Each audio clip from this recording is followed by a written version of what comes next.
Welcome to Night Shadows.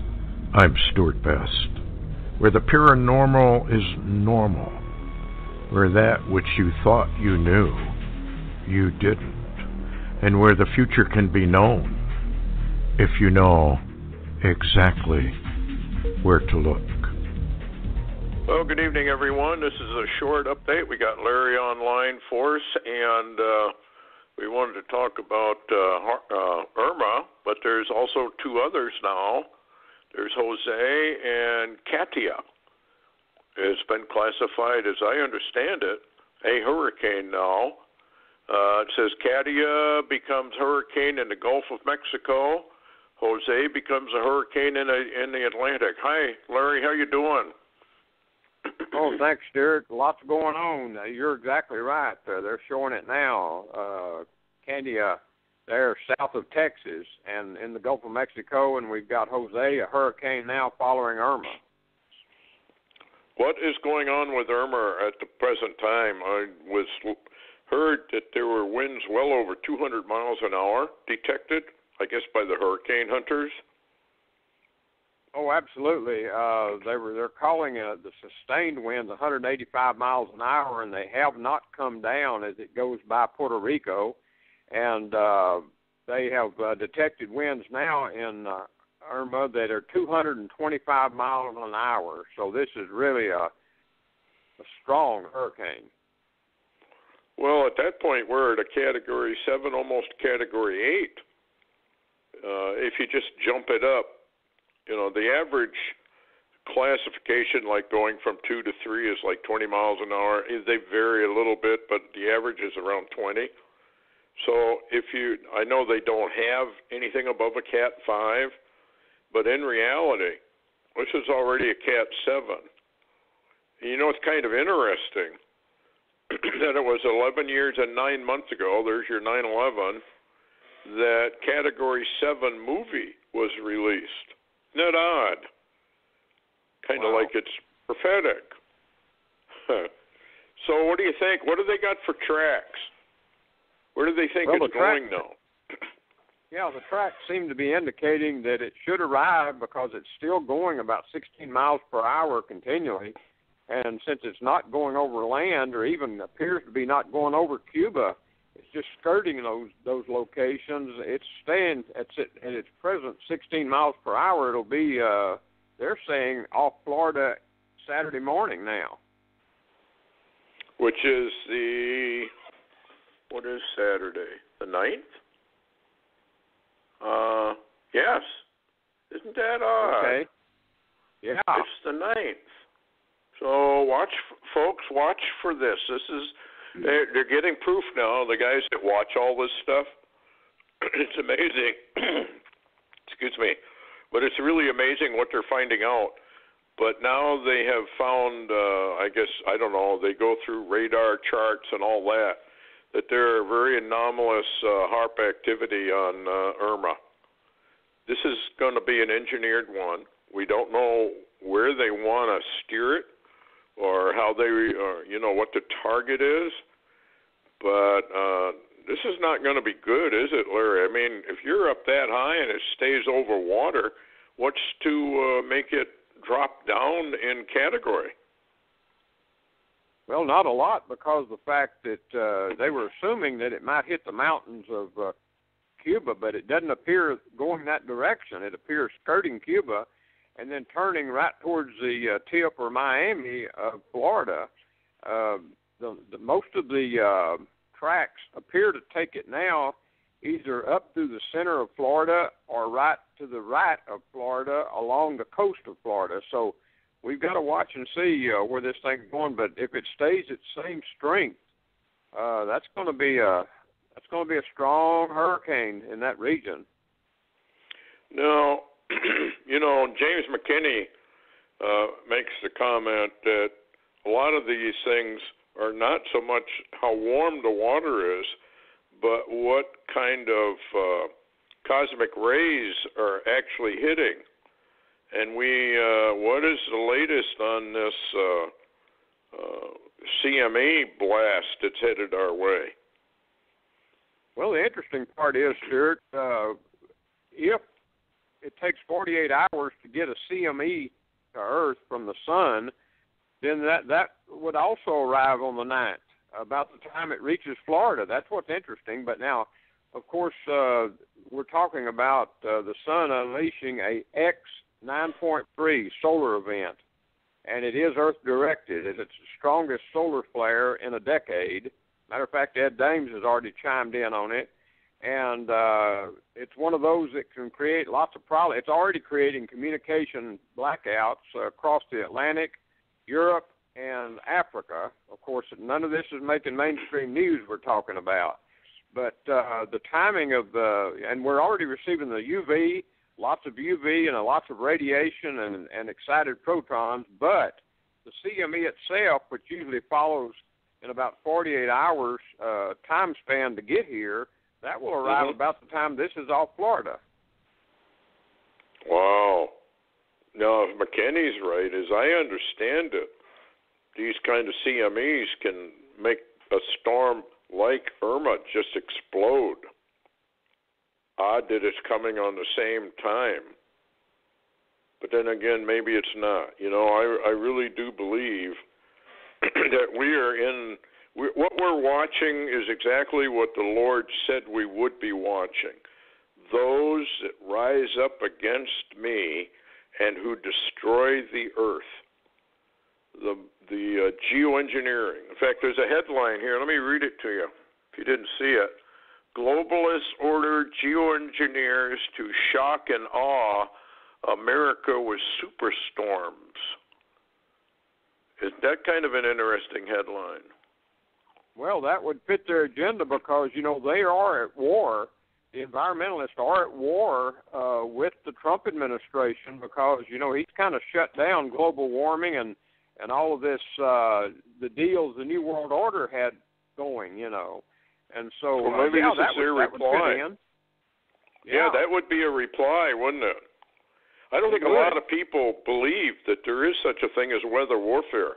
There is. As I said, I think on one of the other programs, William Cohen, long ago testifying before Congress, said the powers that be did have this kind of technology, and they were using it. Here's what it says. With the exception of a false flag terror attack staged on September 11th in 2001, government-sponsored acts of weather warfare and environmental terrorism are exceedingly more deadly and destructive. And he says, consider Harvey, 180 billion, now they're saying. And where are they going? Where do you think this is going to go? I mean, what's their target? That's the interesting point here. Where do you suppose their target actually is, or what it is? Well, I'll tell you what's interesting is the fact that there's been a high pushing down cooler air, you know, for a couple of days. It is about to reach this location of Florida about the time the hurricane does, so they may push it off a little bit more along the coastline. If it does, this will go right on up towards our military bases on the East Coast. Wow. Yeah, you've got a point. Here's what it says. The New World Order globalists can manufacture a storm, ramp it up to cataclysmic superstorm magnitude, aim it practically anywhere they desire, and not only that, but they can play with its direction, speed, and rain-making capability by pressing the necessary buttons. They did this in the case of Harvey, as the following video illustrates, and then they get into how they're doing it through, I guess, HARP and whatever else. Remember, an Air Force guy announced that it was a press conference. Somebody was pressing him on HARP, and he made the comment, he says, well, we really don't need HARP anymore. We have much better technology now. And then we had that, what did the Russians call that thing that has come out? You don't suppose this is Putin's answer? Well, we don't know because we do know that Tesla a lot of his technology would do the very same thing. So we do know Russia got a lot of that. Getting back to the CME, is this, I think they probably don't know yet, but could this knock out part of the electrical grid or all of it? My point being that people maybe should prepare for possibility of total electrical failure for a while, or is this just being engineered and they can push a button and create an EMP and knock the power out for a couple weeks just to see what happens? Well, from what I'm gleaning from NOAA and space weather, they're reporting they don't believe this is going to cause a lot of worldwide disruptions. However, we're seeing disruptions and blackouts now, and I've been having trouble with my satellite connectivity, which that's what that does. However, they are expecting possibly more CMEs to erupt from the same region on the sun that this X came out of, and we've got to watch that closely. Now, what's ironic, and I wanted to mention this, Stuart, is I've noticed on the Internet there are reports now coming in that hackers are trying to drop the power grid in Europe and the U.S.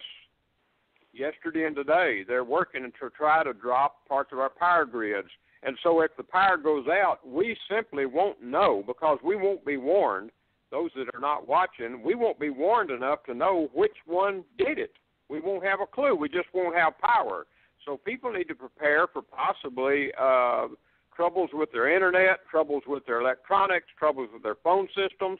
I guess they need to prepare like I do every day up here where I have all this electromagnetic troubles.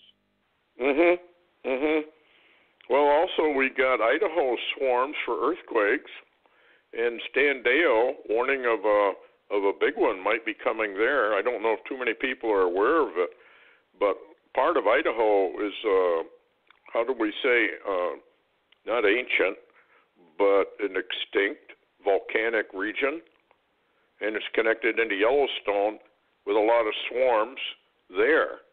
And, of course, we had the vision of the Yellowstone going off. It seems like we're under attack, I would think, and after all, we are in that 40 days of testing. And, right. Folks, I think the Lord is pounding America. He's using the rich men of the earth and their technology to do it. He's allowing it. And it's a call for the nation to repent. And aside from all the, we get a lot of good emails, but every once in a while you get some really nasty ones. And I guess I would just say to the nasty ones, you better go do your homework before you mouth off, because it just shows ignorance and it shows hatred, and there's no place for that in the body of Christ. What's your final comments here before we shut down, Larry? Anything on North Korea and little Kimmy boy? Well, they're concerned he's moving a ballistic missile at the present time, and also we're moving 4 more THAAD units of missile defense to South Korea, which is going to set him off a little bit. So, as a matter of fact, we have 3 carrier groups now in the peninsula region, so this is ramping up quickly. Yeah, I think we're going to go to war at the same time, and I think we're going to suffer a military defeat. And, folks, this is a heads up. If you haven't prepared, you may have a few days to go ahead and do that and get ready for probably a CME, because the kill shot routine, this is odd. We've had these shots, boom, boom, like that. So it may be the beginning of the kill shot routine of Dr. Doom. Anyway, Larry, thanks a lot for coming on. Appreciate it, and we'll just come back on anytime it's needed. Any final word, Larry? Oh, I just tell people to be observant and stay prepped. Okay, well, thanks a lot for coming on. Thank everybody for listening. We appreciate it. And if we need to go live because of some emergency, we'll let you know. Thank you. Good night, everyone.